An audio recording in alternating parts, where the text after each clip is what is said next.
choisi pour l'Hardiview ce soir. J'accueille Edwy Plenel.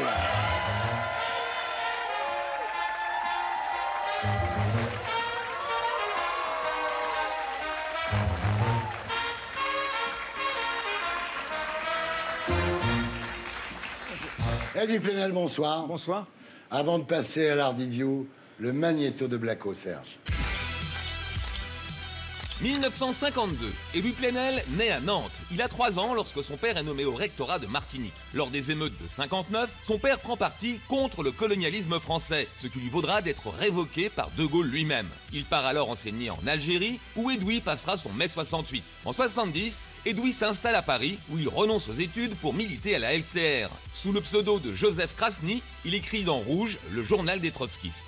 1980. De retour du service militaire, Edwy est embauché au Monde. Il devient le spécialiste de la police et tisse son réseau d'informateurs au ministère de l'Intérieur. Mitterrand se méfie de lui au point de le faire mettre sur écoute. Ça n'empêche pas Edwy de sortir des scoops, comme l'affaire du Rainbow Warrior, qui pousse le ministre de la Défense Charles Hernu à la démission. Ce sont 2 nageurs de combat de l'armée française qui sont repartis quelques temps après l'attentat, l'un par l'Australie, Sydney, l'autre par la Nouvelle-Calédonie, et qui sont responsables de cet attentat. Il lui arrive aussi de se tromper, comme en 91, lorsqu'il accuse le PS d'être financé par Noriega, le dictateur du Panama. 1994. Soutenu par Alain Minc et Jean-Marie Colombani, Edwy prend le contrôle de la rédaction du Monde, dont il devient le directeur en 96. En 2002, les ventes ont progressé de 20% et Le Monde devient le premier journal français. Oui, mais voilà, l'année suivante, un livre de Pierre Péan dénonce l'autoritarisme d'Edwy et ses obsessions trotskistes. Affaibli, Plenel quitte Le Monde en 2004. 2007. Edwy rebondit en lançant Mediapart, un journal en ligne et payant. En 2010, les ventes décollent quand Plenel accuse Éric Woerth d'avoir recueilli des fonds auprès de Liliane Bettencourt pour financer la campagne de Sarkozy. Woerth sera relaxé par la justice, mais Mediapart est lancé. En 2013, Mediapart obtient la tête de Cahuzac qui cachait de l'argent en Suisse. En 2015, Edwy s'affiche avec Tariq Ramadan après les attentats de Charlie. 2 ans plus tard, il est à son tour épinglé à la une de Charlie quand Ramadan est accusé de viol. 2019. Edwy Plenel est devenu la référence du journalisme d'investigation. Mais au-delà des faits, il défend avant tout ses idées. Pas étonnant donc que son dernier livre prenne la défense des Gilets jaunes. Pas étonnant non plus qu'il soit ce soir chez Ardisson. Un commentaire sur ce sujet de Blacko, non? Oui, c'est comme toujours, il y a la légende noire du complot trotskiste, et puis il y a le chevalier blanc de l'investigation. Alors je préfère le chevalier blanc. D'accord. Et tout de suite, on passe à la grande interview de la semaine, l'Hardiview.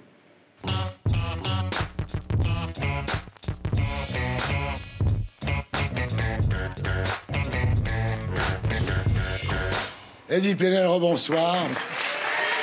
Alors je sais que vous prenez les choses avec un grand esprit de sérieux souvent, et que vous n'êtes pas fan des bavardages et du chit-chat, n'empêche.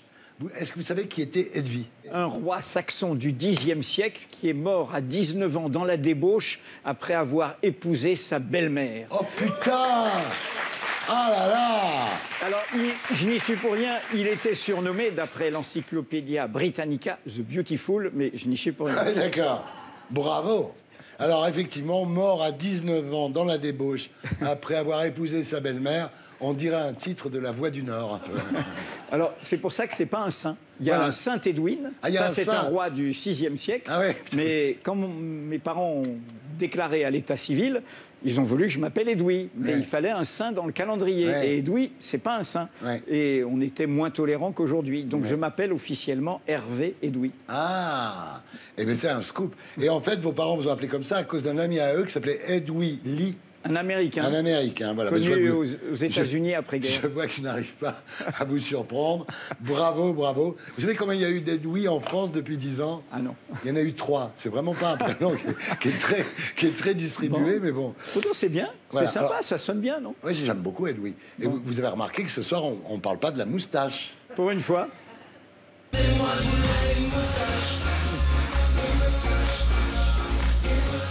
Un peu quand même. Edwy Plenel, la moustache de la colère, ça vous va? Ouais. C'est pas mal, moi je trouve. Bon, on passe à l'actu. Alors, vous n'avez pas l'air traumatisé par le saccage du Fouquet's. Non. Le Fouquet, ça se répare. Bon, oui. C'est dommage pour les salariés qui pendant un moment, sont à pied sans travail. Bien sûr, comme bien sûr. le kiosque à journaux, évidemment, pour la vendeuse de journaux. Mais 22 éborgnés, 5 mains arrachées et une femme décédée. Vous savez, on répare les biens, les immeubles, les cafés, etc. Mais perdre un œil, perdre une main, ça ne se répare pas. Alors en même temps, c'est vrai que le Fouquet, c'était surtout Sarkozy. Macron, c'était plutôt la Rotonde. Ce qu'il aurait fallu incendier, c'est la boîte de nuit de Castaner.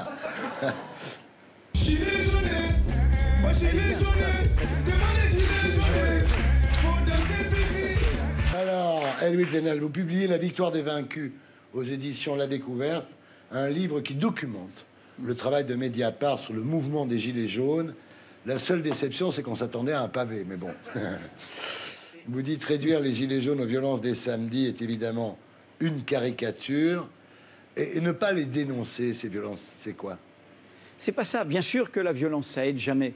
Comme la haine, hein, il vaudrait mieux pouvoir s'en passer. Mais penser qu'il n'y a qu'une violence, cette violence contre les biens, parce qu'ils n'ont pas attaqué les personnes, c'est ne pas voir les autres, pas de voir la violence de tous les jours, la violence sociale, la violence symbolique, la violence des gens qui ne peuvent pas finir leur mois, petit salaire, petite retraite. Et puis l'autre violence, et l'entêtement du pouvoir depuis plus de 4 mois maintenant. Il n'y a pas de solution répressive à un mouvement social comme celui-là. Et donc, s'entêter dans la violence répressive, c'est faire ce maintien de l'ordre contestable. C'est documenté quand même. C'est jamais été aussi violent. Non, mais c'est vrai qu'au départ, c'était des papiers et des mamies qui faisaient des tartes aux pommes sur des ronds-points l'après-midi. C'est vrai que c'était pas très dangereux. Après, c'est devenu un peu plus dangereux avec les Black Blocs, etc. Mais ça, c'est la marge. Le gros des Gilets jaunes est pacifique. Il pose des questions démocratiques, des questions sociales. Alors, c'est clairement un événement historique. Vous dites un surgissement spontané du peuple qui déborde des organisations installées, bouscule les commentateurs professionnels, affole les gouvernants en place. En fait, c'est une révolution. On va voir. Décréter une révolution d'en haut, c'est le peuple qui décide. Hein. Peut-être que les Gilets jaunes seront vaincus. L'entêtement de Macron, c'est de rien céder, au fond. Il a un peu cédé quelques mesures sociales à la fin de l'année, mais il ne veut rien céder sur ce que j'appelle dans le livre, en prenant une vieille formule, la question de banquet. Dans les Gilets jaunes, vous savez, il y a des petits patrons, il y a des retraités, il y a des femmes seules, il y a des travailleurs pauvres, il y a des gens qui n'ont pas mis le même bulletin de vote, qui parfois ne se parlaient jamais et qui tout d'un coup discutent. Et tout d'un coup, ces gens-là, partie de la question de l'injustice fiscale, l'idée on paye tous trop alors qu'il y a une petite minorité qui paye moins, eh bien ces gens-là se sont retrouvés sur la question qui unifie, qui est la question démocratique. C'est ça qui revient comme un boomerang dans la figure de Macron. À quelle révolution celle-ci vous fait-elle le plus penser? 1789, 1830, 1848, 1871 ou 1968? Alors, vraiment, les références que je convoque dans le livre, c'est le 19e siècle. C'est vraiment... D'ailleurs, ça a duré beaucoup plus longtemps que mai 68. C'est pas un monôme étudiant, ni une grande grève ouvrière. C'est totalement inédit par rapport à 68. Et pour moi, ça me fait vraiment penser, là où se sont faites nos premières conquêtes démocratiques et sociales. Les Trois Glorieuses de 1830, février 1848, juin 1848. Là, il n'y avait pas de parti encore. Il n'y avait pas d'avant-garde qui se sentait propriétaire. Il y avait ce peuple d'en bas, ce peuple de peu. Comme disait Macron, il y a des gens qui ne sont rien. Mais non, ils sont tout. Ils sont le peuple. Ils créent les richesses. Et à un moment, ils s'invitent au banquet. Et ils s'invitent au banquet en disant « La République, c'est nous ». Et ce que je veux dire, c'est que Macron est... Contrairement à ses promesses, il avait dit une révolution démocratique profonde. C'était même le titre de son livre. Bien sûr, une révolution. Et il avait dit, je vais écouter tout le monde. Il avait dit, il y a un vieux monde qui n'a pas écouté, je vais être un nouveau monde. Et il symbolise, alors qu'il est le plus jeune président de la Ve République, il s'est mis dans le costume du vieux monde. Et De Gaulle est plus démocrate que lui. Face à une crise comme mai-juin 68, De Gaulle, il a pris toutes les respirations démocratiques. Il a fait Grenelle déjà, oui. Le Grenelle. Augmentation du SMIC, 35%. En Espagne, il vient d'être augmenté de 22%. On pourrait le faire, et ce serait bon pour la croissance. Augmenter les plus bas salaires, 35% en 68. Ça n'a pas appauvri le pays, ça a boosté la croissance et le dynamisme de l'économie. Grenelle, dissolution de l'Assemblée, nouvelle majorité, changement de Premier ministre et de gouvernement, référendum et démission. Il a tout fait. Il a tout fait. Et Macron ne fait rien. Ce qui se passe, en fait, c'est que le pouvoir politique, financier, médiatique, contesté par les Gilets jaunes, ne peut pas changer le système, puisqu'il est le système. Alors, qu'est-ce qu'il fait à la place? C'est ce que vous dites. Il disqualifie le peuple en disant extrémiste, raciste, antisémite, foule haineuse, lèpre brune, ligue factieuse. C'est-à-dire qu'en fait, on critique les adversaires plutôt que de discuter avec eux. On les disqualifie et du coup, il y a du mépris. Et ce qui m'a vraiment choqué, c'est ce mépris social. Alors, vous qui avez toujours été révolutionnaire, vous devez être content. Je ne sais pas si on peut décréter... Non, franchement, non, honnêtement, toute votre vie, vous avez espéré la révolution. Non. Les révolutions qu'il y a eu dans d'autres pays n'étaient pas toujours convaincantes, on est d'accord.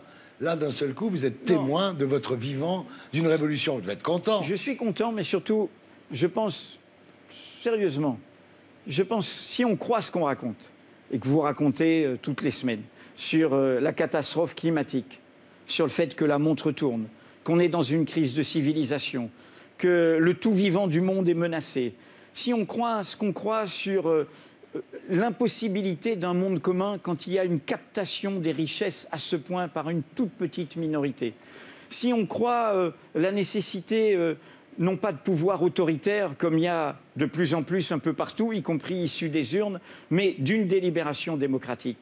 Mais si on croit tout ça, comment on va l'obtenir? On ne va pas l'obtenir parce qu'ils vont nous le donner.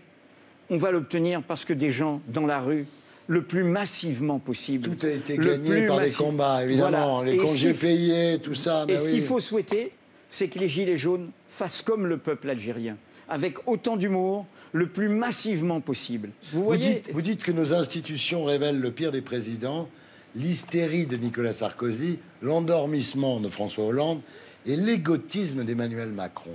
Il y a un problème de narcissisme. C'est-à-dire que son livre s'appelait Révolution, mais finalement, Louis XVI, c'était lui. Oui, Louis XVI n'était pas le pire des rois, comme vous savez. Mais du coup, justement, à s'entêter, à ne pas entendre. Ce qu'a ajouté Macron, à ma grande surprise, c'est qu'il y a ajouté la morgue, les Gaulois réfractaires au changement.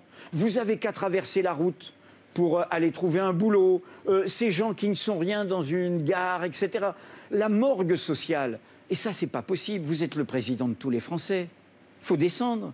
Emmanuel comme un soleil, Emmanuel toujours plus belle, Emmanuel devant mes yeux, la vraie... Alors, Edwy Plenel, quelle affaire Mediapart a-t-elle laissé passer? Aucune. Non. Sincèrement, aucune. Ce qu'on a laissé passer, c'est ce qu'on ne pouvait pas sortir. Quand a-t-on réussi à vous faire partir sur des fausses pistes? C'est arrivé. Vous l'avez rappelé, un grand reportage pour le 5e centenaire de la découverte de l'Amérique. On me sert sur un plateau une affaire à Panama, un scandale à Panama. Je me prends pour un grand reporter, comme un écrivain voyageur. Je vérifie pas, je raconte. Ce document était faux. Donc il y avait peut-être une histoire vraie, mais quand on s'est trompé, on s'est trompé. D'accord. Le coffre de Benalla, c'est quand même énorme l'histoire du coffre. La perquisition chez Benalla. C'est-à-dire les flics ne rentrent pas, ils disent on revient demain matin. Et le lendemain matin, ils reviennent, il n'y a plus le coffre. Vous êtes dessus? Bien sûr. Et c'est d'ailleurs grâce à Mediapart que vous savez qu'ils se sont concertés. Les audios tout à fait légitimes, hein, contrairement à ce qui a été dit même ici chez vous par un maître du barreau. Mais les avocats ont la libre parole. Je parle de M. Dupond-Moretti. Mais nos audios sont considérés. Cette semaine, la justice a dit ils sont utiles, ils sont intègres, ils n'ont jamais été trafiqués. Et ils montrent que Benalla et Kras, comme deux petits délinquants, se concertent pour effacer les preuves. Pas seulement sur le coffre. Sur le contrat russe. Parce que quand même, il y a cette histoire russe. Alors, quant au coffre, on est dessus. On sait même un petit peu où il s'est trimballé. On sait même où il s'est trimballé. La question, c'est qu'on ne sort pas tout quand tout n'est pas prêt. D'habitude, dans une enquête, on sait ce qu'on cherche. Par exemple, je prends Sarkozy et la Libye. On avait compris. On cherchait les preuves, on cherchait le puzzle de ce financement libyen et on l'a montré. Mais là, c'est très différent. On voit qu'à notre grande surprise, Benalla, au lieu d'être jeté ni une ni deux dès le lendemain des violences volontaires, est soutenu par la présidence de la République, y compris par tout l'entourage de Macron. Alors, Pourquoi? Eh ben voilà. Pourquoi? Eh bien, c'est ça qu'on ne sait pas. C'est le nœud de l'affaire. C'est ça qu'on ne sait pas. Pourquoi Macron soutient-il ou a-t-il soutenu Il autant soutient encore. Ben Ali? Regardez, quand il y a eu les décisions du Sénat, le Sénat fait son travail. Qu'on soit député ou sénateur, on est élu pour faire la loi et contrôler l'exécutif. Donc le Sénat voit un dérèglement. C'est une affaire d'État, puisque c'est un dérèglement de l'État. Ils font leur boulot, et ni une ni deux, le Premier ministre, quand même, le président de l'Assemblée nationale, tous se mettent à bouder le Sénat, comme si le Sénat avait fait un coup d'État. Le Sénat n'a fait que ce qu'il devait faire. Alors pourquoi? Qu'est-ce qu'il cache? Qu'est-ce qu'il protège? Eh bien, justement, la particularité de l'affaire Benalla, c'est que je ne le sais pas. Ah, même vous? Eh ben non. Et c'est ça qu'on cherche. C'est désespérant. Et je vais même vous dire, et c'est ça qui est excitant, plus on trouve des nouveaux éléments du puzzle, plus on ne comprend pas. Ah. Donc c'est un bon feuilleton. Oui, c'est un polar. Est-ce que parfois l'idéologue ne prend pas le pas sur le journaliste? Non, non. Je crois vraiment... On a de la passion à Mediapart. J'ai de la passion démocratique. Quand on me dit qu'est-ce que c'est que Mediapart, je dis c'est un journal radicalement démocratique. La radicalité, ça veut dire prendre les questions à la racine. Ouais. Donc on a une passion en lien avec la société. Mais ce n'est pas une passion d'en haut.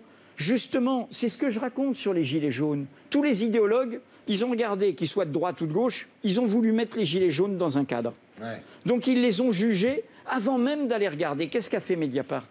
On a été humblement, concrètement, travailler et regarder. Donc on n'est pas des idéologues, on est des passionnés. Très bien. Alors, dernière question. Dernière question. Votre moustache a-t-elle été déjà mal peignée sur un plateau de télé? Je fais comme ça, mais... Vous la peignez? Non, oui, j'ai un petit peigne le matin. Vous faites maquiller? Non, le matin. Ah, le matin, c'est le matin. Après, elle est peignée pour toute la journée. Oui, bah, elle tient. Vous avez vu l'image, parfois, je l'ai vue comme ça. Ouais. Mais vous savez, il y a une complicité sur la moustache qui est comme ça. Parfois, il y a de l'inconscient dans les choix. Bon, il se trouve que très tôt, j'ai porté la moustache, je voulais me vieillir et tout. Ouais. Même la barbiche, hein, on l'a vu un petit peu. Ouais. Mais il se trouve que je suis né en 52. Ouais. En 52, Georges Brassens sort son premier disque avec sa chanson-titre, La mauvaise réputation. Oui, c'est vrai. Et je dis souvent, l'hymne du journalisme que je défends, du journalisme indépendant, c'est la mauvaise réputation. Les braves gens n'aiment pas que l'on suive une autre route que... Au village sans prétention, j'ai mauvaise réputation. Je me démène ou que je reste quoi, je passe pour un je ne sais quoi.